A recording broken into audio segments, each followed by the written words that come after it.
after evaluating the film from the Alabama game. Disappointed, of course, obvious in the outcome, but disappointed in some things in which we did. Both sides had some opportunities in the game to maintain and stay in the game. Had to match some scores early, move the ball well on offense. In the first half, we had a missed field goal and a drop ball that we could have scored 4 times in the first half and kept that game really to a 1-possession game, or maybe a 2 with an 11-point game, and with the possibilities, and we need to do that because we moved the ball well in the second half. Got to capitalize on those opportunities. And we had a critical turnover for a pick that was there. Defensively, played the run very well. Gave up big plays in the passing game. 2 of them on 3rd and 8 and 9, 1 of them on a 2nd and 22. I mean, they have really good players, but we've got to get that contesting balls and our techniques and our alignments where we're at, and playing a little bit better in those situations and where we're going. And and on the special team, we had to miss field goal. Covered the ball well. Last year, I'd say punt and kickoff return was a problem. We kicked the ball out of the end zone there. Punt team did a good job. We only punted twice in the game, so I didn't let Waddle have any chances at that. But in that regard, but got to continue to get better. Got opportunities. Got to understand how to capitalize on opportunities. And I understand when a game gets like that, you got to match scores and all the little details, and every little thing matters. And disappointing because I thought we could have done that and had the opportunities to do it, and our players are too. But not discouraged. And we will get ready to play a very good Florida team this week. Lock up, correct those mistakes, and keep these young players going. Keep the older guys, keep them going, and get better and play a very good game this week. Questions? All right, our first question is from Chip Howard from Sports Talk 1150, and then we'll go to Gabe Bach and then Olin Buchanan. Jimbo, I want you to talk about Kyle Pitts and the matchup problem that he presents to defenses. Wow, you start off right off the bat, boy. I mean, he's so unique, and he's a tight end, but he's a wide out because he can block and do it. I mean, because he has such vertical skills and makes so many contested catches. If you really watch the film, it's not only him getting open, which he gets open, but when he's covered, he's still not covered. His ball skills, and Trask does a really good job, I think one of the best of the quarterbacks, throwing to covered guys and throwing them open. And what I mean is putting the ball where they can get it, no one else can get it, and they use the size and length and the ball skills to adjust. It's a combination of Trask and him, but he is such a unique talent because his verticality, his versatility to move in and out. And our tight ends really run well. This guy runs like a wideout. I mean, he has really, really great top end speed, good accelerations and ball skills. I mean, they'll put him out there and back shoulder fade him, dig him, throw him up. I mean, there's just so many ways he gets the ball, and I mean, he is. You got to know where he's at and how you match him and what goes on. He's an extremely, extremely hard matchup. If I could piggyback on that, yes, sir. I think I think he's already scored 6 touchdowns, and I noticed they're 11 for 11 in the red zone scoring so far. Is that part of it? I mean, obviously he's been a big part of that. Go watch some of their catches and plays that they've made in the red zone. I mean, those guys are covered, and those guys are making plays on contested balls and catches, which is what has to happen. When you have great red zone people or great red zone teams, you go back and you really research it. There was years that, and I go back, we led the country with it at Florida State. You got big bodies, guys that can make contested catches, break tackles when they run, things like that in that regard, and he does an excellent job of that. And there are other guys, not just him, Tony, all the other guys. I mean, all the receivers, and they got big receiver. Grimes, those guys are, 2 of them shorter, and Grimes are 6'4", 6'5"-ish. Tony's so quick. I mean, he can change direction, stick his foot in the ground, accelerate, and you got, there's matchup problems all the way across the board. Thank you. Thank you. All right, our next question comes from Gabe Bach from TexEggs, and then we'll go to Olin Buchanan. Yeah, Jimbo, what do you think is the number one factor when you've got the football limiting your offense's ability to hit big plays down the field? Do you think that you currently have the personnel in place to start opening up more? And we had 10 big plays. Through the air. We had through the air. Well, just getting the ball out on rhythm, running with it. That's what we do. We hit a nice on one. We hit actually on 2, a couple deep balls. We got to get better at. We got to get releases on. We tried to throw some go routes down the field. We got to squeeze and give the quarterback a little more room on some of them where our angles coming out, we're eating up the space to be able not to back shoulder if they're on the top. And those are technique things that can be very easily corrected, like in the red zone 2 or 3 times, which we had. But, as far as moving it and getting it down the field, we want to take more shots. We have 2 or 3 called. They got us. Once was a protection issue. We had to just throw it away. But we'll continue to do that. We want to throw it down the field. We're going to keep throwing it down the field. In that game, the way we were mixing and matching it, though, the intermediate game was so successful, you didn't have to take tons of shots to create negative plays in your pass protection if you had to do it. But we're going to continue to work on that. And we had some call that we had to check it down. Guys weren't open, and we just checked it down and found the underneath. I mean, in that regard, Kellen, his decision-making as far as where to go with the ball and things like that, not putting the ball at risk. I mean, he had one poor throw on the corner route, but other things about that decision-making was actually really good, and he got us and kept us in good down distance. We had a lot of yards after catch in what we were doing underneath. All right, we'll go to Olin Buchanan, and then Brent, you're up next. Hey, Jimbo, a couple things. First of all, back to Pitts. I can barely hear you, big guy. I'm sorry. I could hear you just faintly. Let's see. I wonder if I can figure out.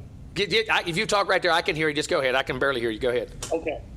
You have a history of doing well with tight ends.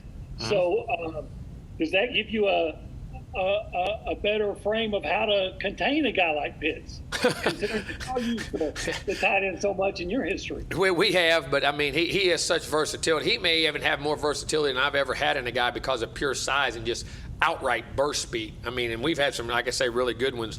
But you do, and I think, but the thing they do, a lot of guys bang him off the ball. I mean, you can test him off the ball, but then they split him out. Then do you double cover him? Do you roll coverage to him? And then and those types of things. I mean, you have to know where he's at, and then you're going to have to pick your time because their quarterback is very smart, and he's going to see that and go to the other weapons in which they have when you leave yourself vulnerable to other spots, and you're going to have to keep and mix and match those types of things. But hopefully it does. We've had conversations. Me and Mike and I, we've definitely had conversations because I've even asked them, is there other ways they're using that maybe we could use our guy? I mean, you're constantly learning off people who do those things too, and we've talked about ways that I've had guys that have helped shut our guys down. We've definitely done that as a game plan. So we're looking for those answers. That's for sure. And one more thing, Coach, yes, sir. If you can still hear me. So in what ways do you feel like y'all have made progress to being the kind of program that you're trying to build here?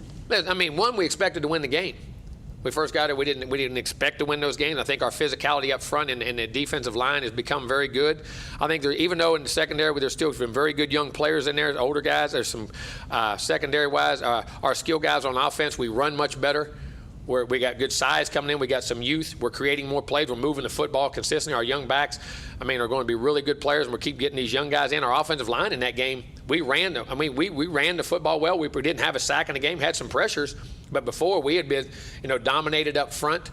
At times we're getting pushed around, knocked around, and different things in which we were able to do, sustain drives. Like I said, we had the ball, should have scored 4 out of 7 drives in the first half. We had 2 touchdowns, missed a field goal, and had a drop ball. And the other times, I thought we should have got an interference call on one of those, but hey, we'll see on that when we get it back. Could score it in the second half 4 straight times going to the red zone. So, the constant movement of the ball, defensively up front, we got to get the big plays taken care of on defense. But I think we're making tons of progress. And a lot of our players that are making that contribution are very young football players. Thank you, Coach. Thank you. All right, next up we have Brent Swarneman from the Houston Chronicle, and then we'll have Tyler Shaw. How's this, Coach? I'm good, Brent. I can see you. Okay, good. That was along my lines. I was going to ask you just kind of big picture stuff. Are you about where you thought you would be in year 3? And also, do you feel like you need to offer the reminder that the guys you've recruited to this program are still underclassmen? Well, it's not that. I'm not trying to prove anything. And at the end of 3 years, we'll look and see where we are in our evaluations of what we need to do. We still feel like we have a great recruiting class coming in, and what we're doing now. We love our young players. The older players have gotten better, and what we've done. So we feel in the progress is there, but until you win them all, you're never satisfied. Till you win every one of them, guys. And I know that as a coach. Even with the great runs we had at Florida State. Even though I remember we won 29 in a row, and I'm not saying it, but I was still not happy. It's just the things you do. We have to get there, and we have to learn to play in those games, and we have to play. Like I say, the critical plays and critical moments when we match them, and that's with things to keep the pressure that the game is there. And we had it there, then we let it slip away again, and then we come right back on it, and then let it slip back away. But we need to learn that a little quicker, and we need to get that taken care of very quickly, because I'm not satisfied with anything that's going on as far as till you win them all, and that's our goal, and that's why we're here, and we're going to work relentlessly till we do that. And as far as those guys being underclassmen still, your recruits to this program. Well, I mean, I love our young players. I think there's some really good young players, and we're trying to develop those guys and get more of those guys on the field, not trying to get older guys off, but just to get more depth because you're playing a deep schedule and what goes on. And we're very happy with those guys. I mean, there's some really good players, I think, I say hopefully one day make a lot of money, but more importantly, win a lot of football games around here and get a great degree. Last one from me. Yes, sir.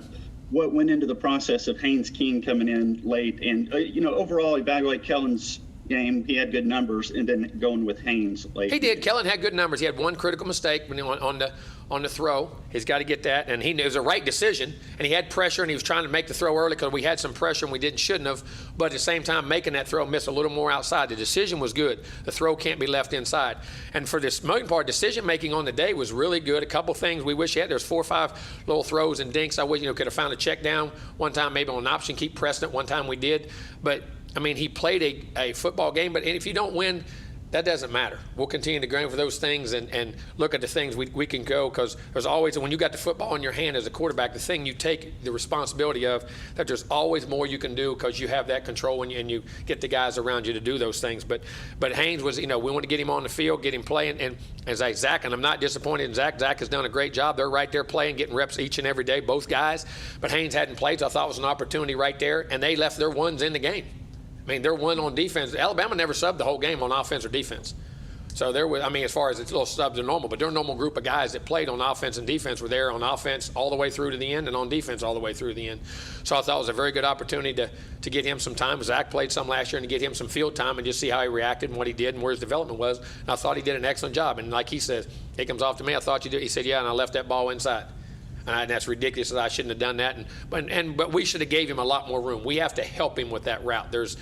It's a two-pronged deal there when you're talking about that when that ball's released. So, but that's kind of his mentality. He's a guy that, listen, if it ain't right, he's going to be the first one. He's the hardest critic on himself by far. But I thought he did a nice job as far as composure to go in a game and compete and run the offense and make the calls, and made you feel very. The things I've been seeing, we're starting to see in practice. Thank you. Thank you. Okay, next up we have Tyler Shaw from KBTX, and then we'll go to Travis Brown. Coach, Alabama could very well, probably have the best receiving core in the country. But when you look at coming up, Florida, they've got a potent air attack, even Mississippi State next. So I guess, how do you fix defending in the secondary and so you don't give up so many big plays this week? Sometimes how you look at somebody is the schemes may be different, even though they may have success in different ways. So your coverages and the things you do and the matchups you have could be different or not. We have to evaluate that film and see, because as I say this all the time, you see it whatever sport you're in, whether it's boxing, whether it's football, whether it's baseball, whether it's hitters and batters, matchups become big in sports. And the way Alabama matched up and the things we did, because we would try to take Waddle away and get double coverage and things, and then all of a sudden, you'd get the other ones. And you'd pick and choose when you got that, and they got back to it, and the quarterback made good decisions. So hopefully we'll look at the matchups of how they're all having success, and I'm sure they're going to try some of the things Alabama did. We'll look at those things and how the matchups are and how our players match against them and the types of schemes in which they run to see if different coverages and different pressures or different, scenarios work. That's a game plan deal. Yes, sir. All right, next up we have Travis Brown from the Bryan College Station Eagle, and then we'll go to Mike Lucas.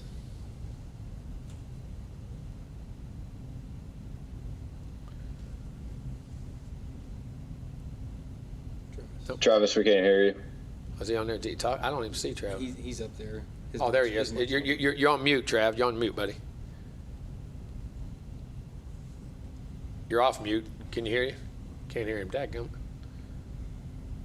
Hey, Travis, while you try to fix that, we'll go to Mike Lucas from KX. Hey, Coach, can you hear me? Yes, sir. I'll teach Travis how to unmute himself next time. Next time I see He him. unmuted. That just something must be a bad connection. But Coach, I kind of want to piggyback off what Tyler asked. And when you guys are getting beat deep, are those mistakes that you can correct in a week of practice? Yes, there are. You look at why they have. One was on a double coverage. We were bracketing in and out. The guy's got to squeeze on the dig more from the outside in when he's playing the dig, because the safety is if he's driving down on it, the other guys, he makes a double move. If you give him room to double move you back outside, that nickel, and they've got to help squeeze that pocket to not let that get through as clean, and we got to squeeze it better, not drive as hard. One of them, we were in man coverage with Miles, and they're running the corner route, and he's got him covered well. He's pressing the heck out of him, and their feet got tangled up, and he tripped. And I mean, but it can't happen. I mean, you can't let that happen. And the other was a press technique that we didn't get our hands on a guy off the line of scrimmage, and we got to contest the ball and play through it through the hands. Yes, but it's from a technique thing, experience thing, and those situations, yes, you can. And we've got to work our tails off to get there. And I got one more real quick, Coach. The option play has been pretty successful for you guys through 2 weeks. Is that something you've liked what you've seen from Kellen and how he's operated that play with Anias? Yeah, we have ran that play really well. I mean, one time the other day we should execute a little bit better, would have helped. I mean, that's the only time we've been negative on it. But if in the right time and the right look, it's something that's not always there all the time because people play different techniques, like you say, on defense that don't allow that play. And other times you do, and you pick and choose when you can find it. And sometimes in some blitz situations or different times, it helps your guys and lets your linemen actually go back a guy so their angles are much better and makes better blocks and just gives the defense something to think about in different times, which we do. And plus, Kellen's a very good athlete, and Anias or Spiller, whoever the tailback, that happen to be Anias at times are in there, but it could be Spiller or whoever that, it's a play to get to the edge. Thanks, Coach. Thank you. All right, we'll try to go back to Travis with the Eagle. Still can't hear you, buddy. Yeah, we're still not getting you. All right, we'll move on to Mark Passwaters with Rivals. Hey, Coach. Hopefully, I'm not having the same problem that Travis is. No, I got you, bub. Iffy connection. But I wanted to ask about the pass rush. It looks like it's been a struggle the first couple of weeks. Agree. Is there anything you can change? Maybe blitz a little more? Is that something? We did blitz on the one touchdown. We had pressure. We had pressure. The guy threw it off his back foot, rolling to the left, and made that when our feet got tangled up that time. We tried, but yes, we got to be able to blitz. We moved some more 9 techniques. We moved some more edges last game. But the thing about Alabama, because they run the ball and all of them were play action, they do such a really good job of transition from run to pass on your reads is a very big thing. Yes, you're exactly right, Mark. That was another thing. Like I said, we played to run well, but we still got to get more pressure on the quarterback to affect the quarterback. I totally do. Different schemes, different twist games, different stunts, and possibly more blitzes. Okay. And a quick follow-up. Any word on the status of Eric Young? Looked like he hurt himself pretty good there. He did, but it'd be a week-to-week deal. It should be a week-to-week thing. It's too early in the week yet to be able to tell anything. All right. Thanks, Coach. Thank you. All right, next up we have Brian Peroni with 24/7 Sports, and then we'll go to Zach. Just quick housekeeping real quick. I was going to ask about Eric Young, but also about Grayson Reed. Is there? Yeah, Grayson hurt her lower body, and it will be a year-ending deal for him. He won't be able to come back the rest of the year, unfortunately. It's disappointing. Yes, very disappointing. Very disappointing. And I know you've been asking about the downfield throws, but we keep hearing about the speed at wide receiver. You've lost Osmond and some of the experience in Buckley, but we keep hearing about the speed. Are there going to be more throws through the air, that maybe go over 20 yards? That's the plan. That's the plan. That's the plan. We actually had about 11 called in the game. We had to do it about 4 to 7 from protection or coverage that went in the game. So that was in the first probably 25 throws, 30 throws, we had like 10 or 11 called. We ended up hitting 3 or 4, hit some things, and what we did or hit check downs because of how they played coverage allowed us to work underneath. But yes, we're going to continue to work down the field, get the ball down the field with these young guys, and as they keep developing and learning to squeeze. And we had some to give us more space on some of our things. There's a couple of those throws there that they ate some space up from splits and angles in which they come out on, and they got to continue to get better at that. So it's not just being able to run fast, it's how you run fast and the technique you run the route with. And they're continuing to get better, they're doing a good job, and we'll continue to work on that because you got to keep throwing the ball deep. Yes, sir. I guess in that same vein, what about Demond Demas? We saw him in the first and second drives, and not much after that. I mean, he seems like a deep threat. Is he a guy? Demond is keep developing. Demond's doing well. He's learning in practice each and every day. He's going to be an excellent player, and he's continued to grow, and we're very happy with his development. We're going to keep playing him as we can get him in there and keep going, and hopefully he'll keep developing, and we can get him in there more and more. Thanks. Thank you. Right, next up, we have Zach Taylor from WTAW, and then we'll go to Justin Woodard. Yeah, Jimbo, the communication struggles you guys had from the sidelines, having to burn a couple of timeouts against Bama. Our young skill guy just missed signals. I mean, it was that simple. And Kellen went to line them up, and they were disoriented about what to do, so he just took a timeout. Happened twice. We had two different guys just missed signals and just froze on a signal and couldn't get it. Something we do every day, and just being in the game tired and the reps and the things that went on. It would happen twice in the game. Was nothing more than they just missed a signal. It was that simple. Well, talking about young skill players on offense and then on defense with the secondary, I mean, when you've had guys that have opted out this year that were veterans on both sides of that, How difficult is that to overcome those losses? Well, it's always, anytime you lose a really good football player, it's always hard. But that's if they got injured, you'd have to do the same thing. So we have those plans, and that's no different than like we lost Grayson. Unfortunately, that's a guy that you can't play, and that's part of football. And with the things that are going on today, whether it's COVID or social justice issues and things of that, and that happens. And you'd love to have them. They would have been really good players. We loved them. We still love them. Wish them the best and hope they're doing well.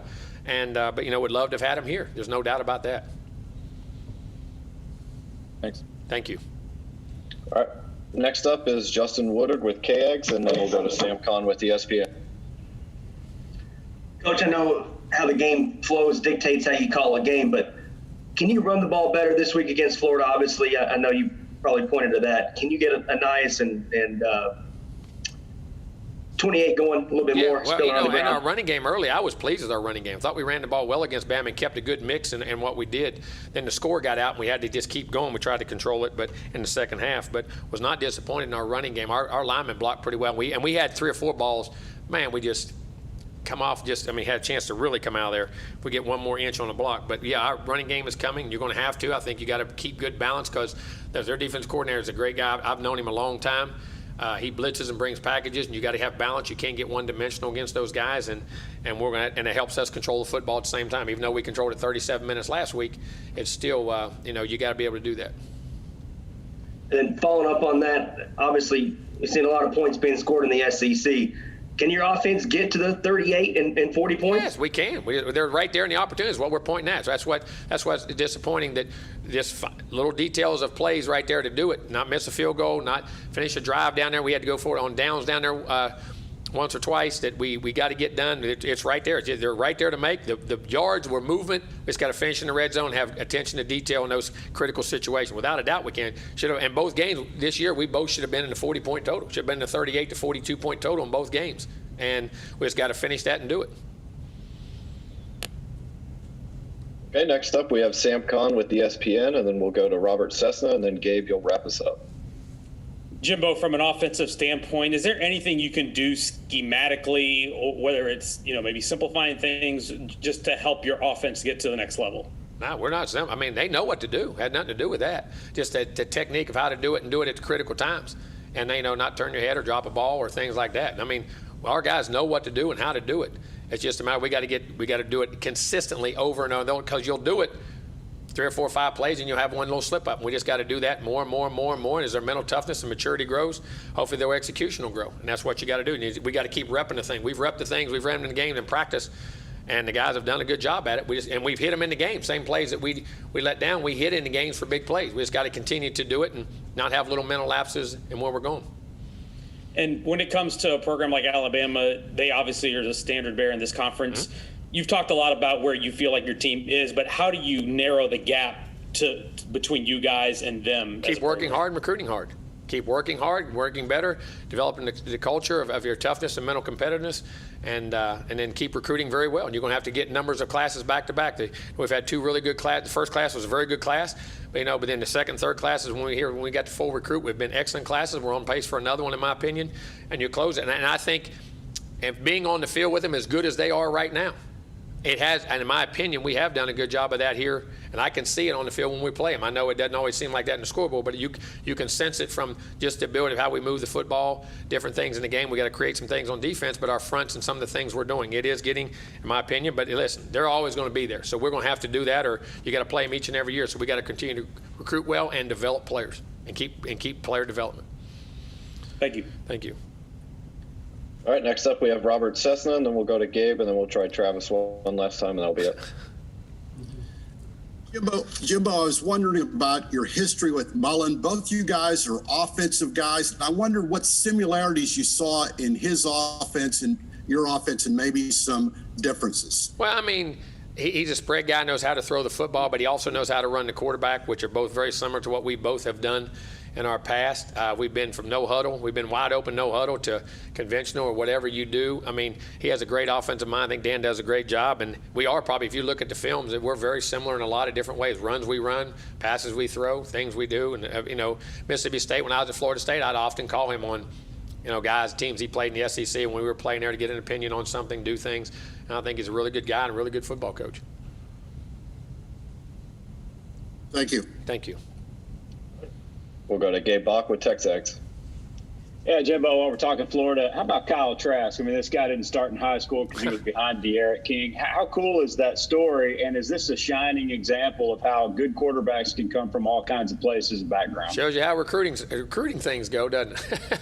And it's not like he wasn't behind a rag guy. I mean, you know, it happens, and he develops out, and it's out. I mean, it's a great success story. The guy's a heck of a football player, and I didn't realize that until I got here. That, you know, when he was playing, he started playing, and that story started coming out. Not this year, but before that. You know, he had never started or done anything in high school, and that's an amazing deal.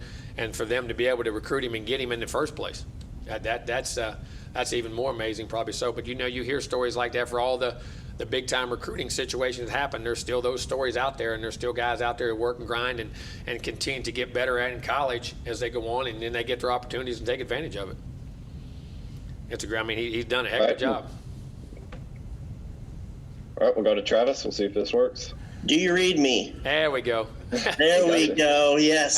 Hey, wait a minute. Hey, Travis, that play worked every week until this week. Why didn't it work just a minute ago? Now it works. There's an example. Hey, there's an example of an offensive way you say you've executed that play for every day, and then all of a sudden you couldn't execute it. Now you can't execute it. Why is that, Travis? I'm not joking about that, but hey, guys, that's about as good an answer as I can give you sometimes on a play. You lose focus, you hit a wire, something happens sometimes. I mean, but that's the reality of the world. So. No eye discipline there, Coach. Yeah, just curious on. I know there's a lot of factors that go into the offense with third down conversions, with drop passes and things like that. How much does controlling time of possession still factor into the way you scheme your offense this season? Well, it does, but still, again, like I say, turnovers and big plays are huge, and we've been able to do both these last 2 weeks. Actually, as far as big plays, turnovers hurt us. I guess it's hurt us in both games. I mean, large numbers in the first one and the one critical one in this one. But it's still and who you play and how you try to keep it away. Also, how you match up. Do you want to give their offense the football? Do you not? I mean, Alabama, and that was another reason you keep saying big plays. But ideally, we would have liked to have had long drives like we had the first couple drives and some of those drives to help. You go taking shots all day, and if you don't hit them or don't, then you're giving the ball back to them too. So, I mean, the style of game, depending on who you play offensively, can also determine how many just numbers of huge shots you take down the field, because you would like to control the clock. Now, if we could have finished that drive in the first half, we were eating the clock and getting points, we could have got back to a one-score game and not give it to them because they went back down and scored in a minute 20. You know, those all factor, Travis, game by game, how much you try to control it, if that makes any sense. For sure. Thank you for your patience. No, you're welcome. Thank you. All right, that's all we got, Coach. Thank you for your time. Thank you, guys. Have a great day.